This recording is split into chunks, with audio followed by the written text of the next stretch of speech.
আলহামদুলিল্লাহি রাব্বিল আলামিন ওয়াসসালাতু ওয়াসসালামু আলা আশরাফিল আম্বিয়া ওয়াল মুরসালিন আম্মা বা'দ। আমার প্রিয় মুসলিম ভাই ও বোন, পার্থিব নানান স্বপ্ন লক্ষ্য পূরণের পিছনে পড়ে অনেক মানুষই ভুলে থাকে জীবনের আসল লক্ষ্য উদ্দেশ্য। কিভাবে উন্নত কেরিয়ার গড়া যায়, ভালো বেতনের একটা চাকরি পাওয়া যায়, এটাই আজ অনেকের দুনিয়াতে বেঁচে থাকার মূল উদ্দেশ্য হয়ে দাঁড়িয়েছে। তাই তো এসএসসি এবং এইচএসসি পরীক্ষায় জিপিএ 5 অর্জন, ভার্সিটিতে চান্স পাওয়া, গ্রাজুয়েশনের পর বিসিএস পাস কিংবা উচ্চ বেতনের একটি চাকরি লাভ, পার্থিব এসব অর্জনকেই তারা মনে করে জীবনের বড় সাফল্য। এই লক্ষ্য অর্জনে তারা এতটাই ব্যস্ত থাকে যে মৃত্যু পরবর্তী জীবনের কথা অনেকেই ভুলে যায়।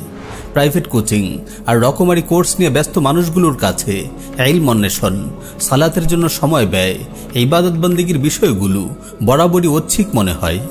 শিক্ষা জীবন শেষে যখন কারো একটা চাকরি মিলে, তখন আবার দিন রাত তার ব্যস্ত সময় কাটে কিভাবে অল্প সময়ে অঢেল অর্থ সম্পদ হাসিল করা যায়, গাড়ি বাড়ির মালিক হওয়া যায়। এ সকল মানুষদের ৬০-৭০ বছরের এই দুনিয়ার জীবনের অর্ধেক সময় কেটে যায় চাকরি লাভের জন্য নিজেকে প্রস্তুত করতে, আর বাকি অর্ধেক সময় কেটে যায় অর্থ সম্পদ অর্জনের পেছনে। নিজের সামনে যে অনন্ত অসীম আখিরাতের জীবন আছে, সেই আখিরাতের সাফল্যের জন্য দুনিয়াতে ন্যাক আমলের পুঁজি অর্জন করতে হবে, এই চিন্তাই যেন তাদের মনে আসে না। পার্থিব লক্ষ্য পূরণে মশগুল থেকে তারা ভুলে থাকে প্রকৃত সাফল্যের কথা। আমার প্রিয় মুসলিম ভাই ও বোন, দুঃখজনক হলেও সত্য, এটাই আজকের অধিকাংশ মানুষের বাস্তবতা। প্রকৃত সাফল্যের ব্যাপারে বেশিরভাগ মানুষই আজ অজ্ঞ উদাসীন হয়ে আছে। সবাই নিজ নিজ পার্থিব উদ্দেশ্য সাধনকে সাফল্য মনে করছে। তাই তো স্কুল কলেজের শিক্ষার্থী ও তাদের অভিভাবকদের কাছে সাফল্য হলো পরীক্ষায় জিপিএ 5 পাওয়া, ভার্সিটির ভর্তি পরীক্ষায় অংশগ্রহণকারী শিক্ষার্থীর কাছে সাফল্য হলো সেরা কোনো ভার্সিটিতে চান্স পাওয়া, চাকরি প্রত্যাশীদের কাছে সাফল্য হলো ভালো বেতনের একটা চাকরি পাওয়া, চাকরিজীবী লোকদের কাছে সাফল্য হলো অঢেল সম্পদের মালিক হতে পারা। আবার এই লোকগুলোই একটা ধাপে এসে যখন উদ্দেশ্য পূরণে ব্যর্থ হয়, তখন হতাশার সাথে বিপরীত কথা বলতে শুরু করে। জিপিএ 5 পেয়েও কেউ যদি কাঙ্ক্ষিত ভার্সিটিতে চান্স না পায়, সে বলে কি লাভটা হলো জিপিএ 5 পেয়ে। ভার্সিটি থেকে গ্রাজুয়েশন লাভের পরও কেউ যদি উচ্চ বেতনের চাকরি না পায়, বছরের পর বছর বেকার সময় কাটায়, সে হতাশ হয়ে বলে কি লাভটা হলো এত সার্টিফিকেট আর ডিগ্রি অর্জন করে। আর চাকরি পেয়েও যে অঢেল সম্পদ গড়তে না পারে, তার কাছে চাকরিটাই বৃথা মনে হয়। সে যখন দেখে প্রাতিষ্ঠানিক ডিগ্রি অর্জন না করেও কেউ ব্যবসা বাণিজ্য করে অনেক ধন সম্পদের মালিক হয়ে গেছে, তখন সে ডিগ্রি না থাকে সেই ধনী লোককেই বড় সফল ও জ্ঞানী মনে করে। এক কথায় একটা পর্যায়ে এদের সবার কাছে দুনিয়ার অর্থ সম্পদ অর্জন করে প্রতিষ্ঠিত হতে পারাই বড় সাফল্য মনে হয়।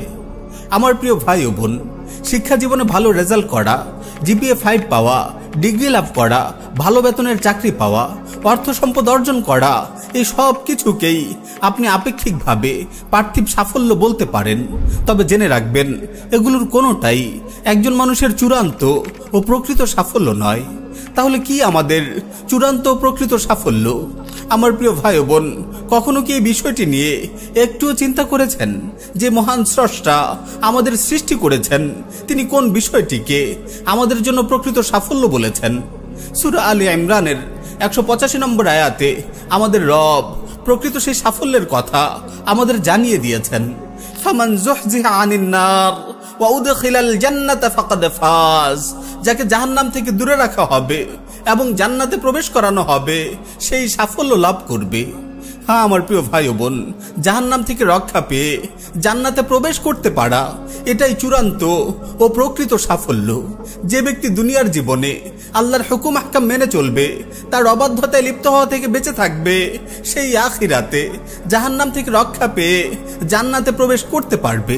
বস্তুত এটাই মানুষের জন্য মহা সাফল্য।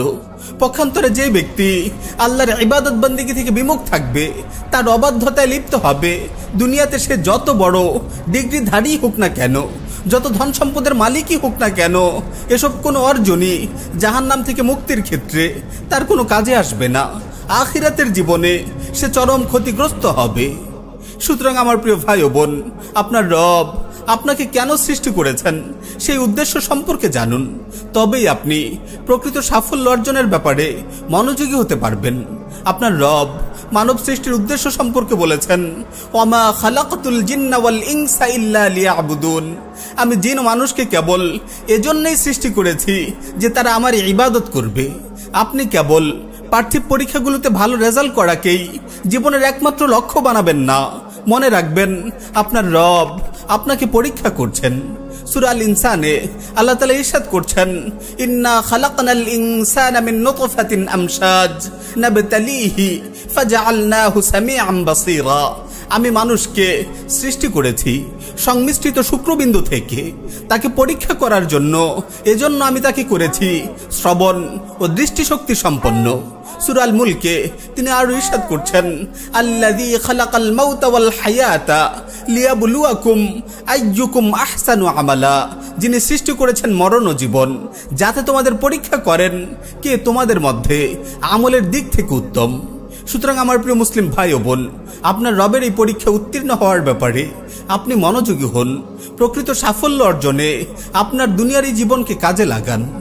আমার প্রিয় ভাই ও বোন, আমার এই আলোচনা শুনে আপনি এটা মনে করবেন না যে আমি আপনাকে প্রাতিষ্ঠানিক শিক্ষার ব্যাপারে অমনোযোগী হতে বলেছি, ভালো রেজাল্ট ও ভালো চাকরির প্রচেষ্টা থেকে বিমুখ হতে বলেছি।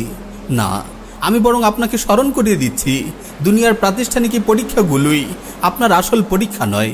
পার্থিব অর্জনগুলোই আপনার প্রকৃত সাফল্য নয়। আপনার প্রকৃত সাফল্য হলো আখিরাতে জাহান্নাম থেকে রক্ষা পেয়ে জান্নাতে প্রবেশ করতে পারা।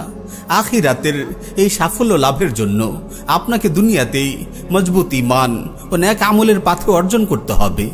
সুতরাং আপনি শিক্ষা জীবন কিংবা কর্মজীবন যে অবস্থানেই থাকুন, প্রকৃত সাফল্য লাভের পথে অবিচল থাকুন। মহান রবের এই বার্তাটুকু সর্বদা স্মরণ রাখুন, ফামান যুহজিহা আনিন নার ওয়া উদখিলাল জান্নাতা ফাকাদ ফাজ, যাকে জাহান্নাম থেকে দূরে রাখা হবে এবং জান্নাতে প্রবেশ করানো হবে সেই সাফল্য লাভ করবে। ফামান যুহজিহা আনিন নার ওয়া উদখিলাল জান্নাতা ফাকাদ ফাজ, যাকে জাহান্নাম থেকে দূরে রাখা হবে এবং জান্নাতে প্রবেশ করানো হবে সেই সাফল্য লাভ করবে।